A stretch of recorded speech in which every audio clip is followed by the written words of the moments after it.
Galera, meu nome é Diego Francisco, tenho 25 anos, sou estudante do curso em Licenciatura em Ciências Biológicas, quarto período, pelo Centro Universitário de Caratinga, e o vídeo proposto de hoje estará relacionado à matéria de genética, onde eu estarei falando um pouquinho sobre recessividade.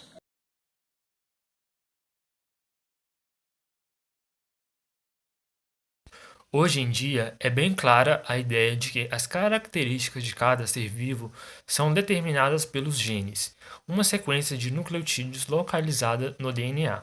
São eles que controlarão as atividades celulares e, consequentemente, determinarão as características de cada indivíduo. Denominamos de genótipo o conjunto de todos os genes de um indivíduo, ou seja, sua composição genética, a maneira como esses genes se expressam, ou seja, as características que observamos em cada ser vivo, é chamada de fenótipo. É importante ressaltar que, apesar de indivíduos apresentarem o mesmo genótipo, pode ocorrer de os fenótipos serem diferentes. Isso deve ao fato de que o ambiente afeta essas características. O principal exemplo é a coloração da pele, que pode variar de acordo com a exposição ao sol.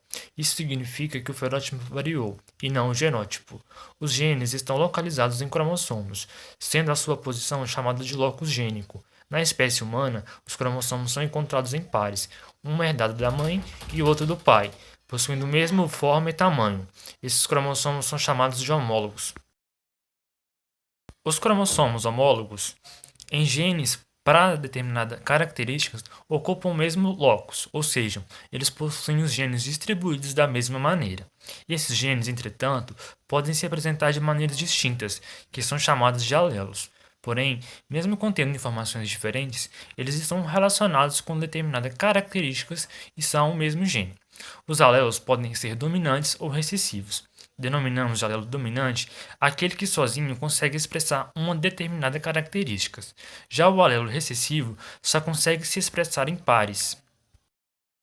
Representamos didaticamente os genes através de letras, sendo a letra maiúscula utilizada para a representação de alelos dominantes e as minúsculas utilizadas para os alelos recessivos. Por convenção, usamos sempre a letra da característica recessiva e a letra maiúscula antes da minúscula.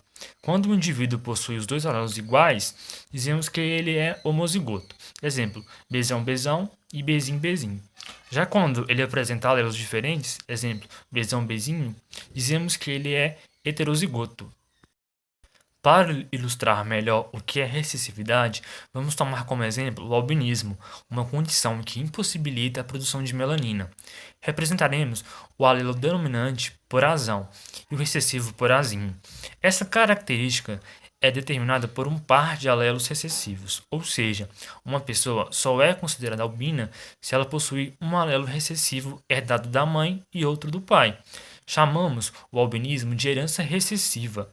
Como o albinismo só ocorre quando o indivíduo é azinho-azinho, uma pessoa azão-azão ou azão-azinho possui fenótipo normal. Isso demonstra que a presença de apenas um alelo dominante já é responsável pela produção de melanina.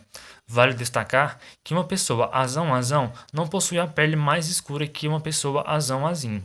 Podemos concluir apenas que elas são capazes de produzir pigmentação. Alguns exemplos de doenças recessivas. Podemos citar a anemia falciforme e a fibrose cística.